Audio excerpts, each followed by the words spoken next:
राना साहब, बात यह है कि ये तो तमाम हम करते चले जाएंगे, 10,000 इसमें पॉइंट्स निकल आएंगे, लेकिन सवाल ये कि आगे कदम कैसे बढ़ाने। आप अभी कह रहे थे कि जी कौम ने देख लिया कि हमने ये किया तो ये इमरान खान ने ये किया। देखिए ना, कौम ने तो जो है उन्हें तो वोट दिया फरवरी 8 को या 9 को, जो भी इनको इमरान खान को बहुत यानी कि डेफिनेटली लीडिंग पार्टी है वोट जिसको मिले हैं, जिस वजह से आप भी फरमाते हैं कि भाई ये लीडर्स हैं, इनसे बात करें।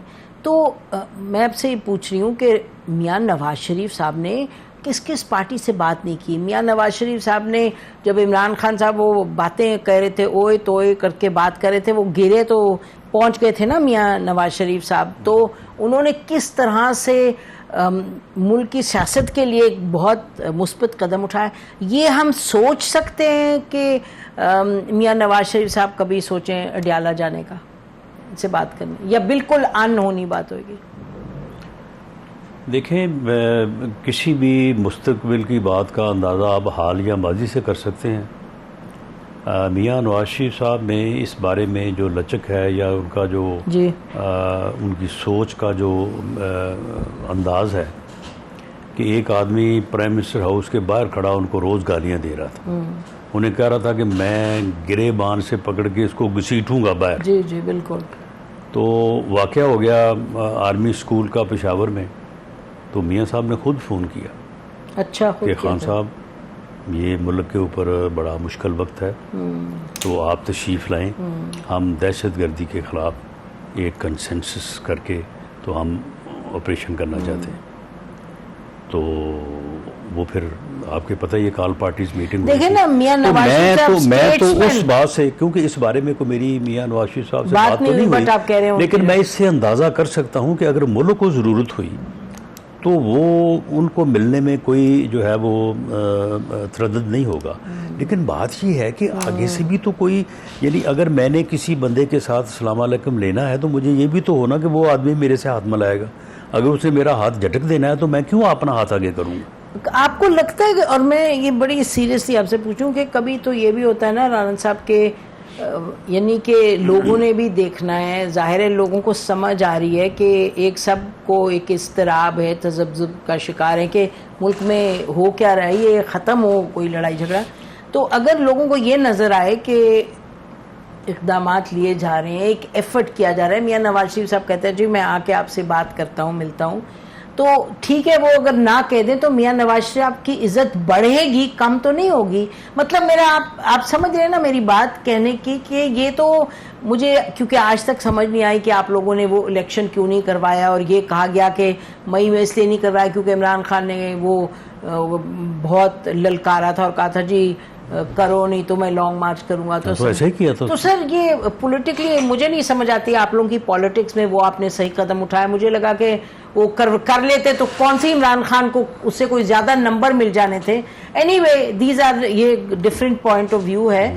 तो मैं आपसे ये कह रही हूँ कि ये देखे ना, क्योंकि हम तो एक ग्रिड लॉक में हैं। जनरल आसिम मुनीर का, जैसे मैंने आपसे कहा, वो प्रोफेशनल सोल्जर हैं, वो उन्होंने जो इक़दाम जब लिया, बड़ी बात थी कि वो he was concerned about the country. ये नहीं उनको था कि मेरी कुर्सी से मुझे प्राइम मिनिस्टर उतार देगा, उतार दिया उन्होंने और कहीं और भेज दिया।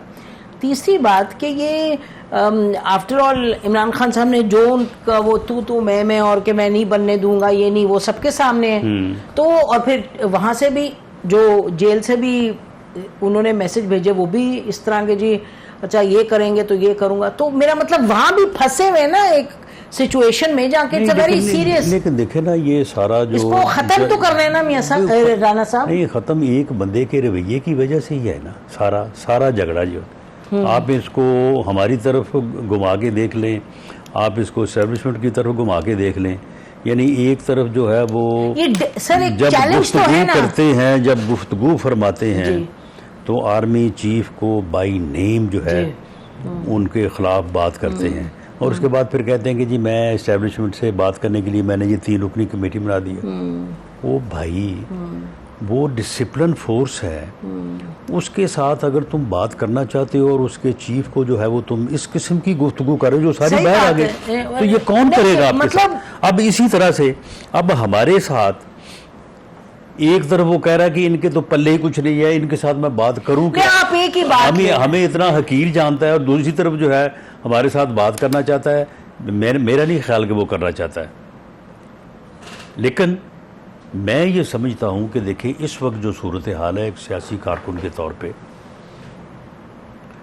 मेरा एनालिसिस ये है कि इस वक्त जो इस्टेब्लिशमेंट साइड पे जो लीडरशिप है, इंक्लूडिंग जुडिशरी, इत्तफाक ये है कि ऐसे बंदे जो हैं वो टॉप पे हैं जिनका कोई पर्सनल एजेंडा नहीं है, उनका कोई प्रोग्राम नहीं है अगले 5 साल का, 10 साल का। इससे पहले होते रहे हैं प्रोग्राम।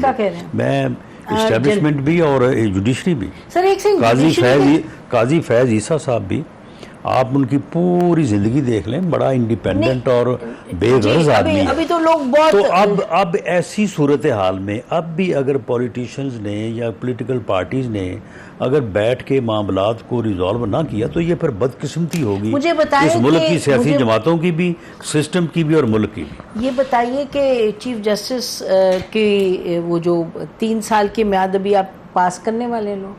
नहीं, कोई ऐसी बात नहीं। कोई ऐसी बात नहीं।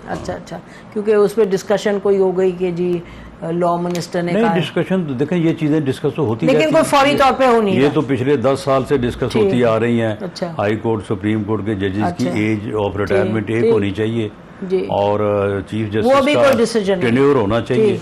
14 दिन के यहाँ पे चीफ जस्टिस बनते रहे हैं, 6 महीने के, 8 महीने के बनते रहे, तो ये इंस्टीट्यूशन के लिए बेहतर तो नहीं है। ठीक, लेकिन आप कह रहे हैं फिलहाल तो कोई जल्दी में कुछ ऐसी डिस्कशंस हो रही हैं, लेकिन इसके ऊपर कोई अमली इकदाम की कोई फिलहाल कोई ऐसा जी ठीक। अच्छा, और ये जो बार बार कहते हैं गंडापुर साहब के जी गवर्नर रूल लगेगा कैसे, या तो आवामी रूल, कोई डिस्कशन है सर गवर्नर रूल की, या वो खुद ही से वैसे ही, यानी वो जिस ऐसी रौनक, वो एक फिल्म नहीं थी 30 मार खां, तो ये इसने कुछ भी नहीं करना, ये कुछ नहीं करेगा, ये सही बातें हैं सर। नहीं, गवर्नर वो अभी तो आप क्या करेंगे? हवाई फायरिंग ये कर रहा है, और उससे माहौल तो फिर खराब होता है। तो आप लोग कोई गवर्नर रूल वगैरह का नहीं, कोई ऐसा, कोई ऐसी कभी वो ऐसी अपना कभी डिस्कशन भी नहीं हुई, कभी सोच भी नहीं हुई। लेकिन वो रोज जो है वो कुंडी सा वो एक मैच्योर बंदे को भेजा, तो मेरा ख्याल है इनको अब नहीं, लेकिन उसका इंतखाब ही इसलिए हुआ है, यानी यही तो उसकी वजह इंतखाब है, तो इसलिए वो रोज क्यों नहीं कोई ना कोई बहाना करके, कोई ना कोई प्रोग्राम करके, तो वो रोज ही कोई ना कोई स्टेटमेंट देता है। नहीं देता। मुझे बताएं कि मौलाना फजलुर रहमान से भी कोई आपकी बातचीत तो नहीं हो रही? लगता है कि नहीं, उनसे बातचीत तो नहीं हो रही, लेकिन राब्ता हमारा कभी भी उनसे नहीं टूटा। उनका हमें बेपनाह एहतराम है, और मियां साहब का तो खास तौर पे उन्होंने बहुत मुश्किल वक्त में हमारा साथ दिया। तो ठीक है, उनका एक अपना नुक्ता नज़र है, उनकी एक अपनी रिजर्वेशंस हैं, उनके ऊपर हमारी बहस होती रहती है, तो वो हमें या हम उन्हें कायल करेंगे इंशाअल्लाह।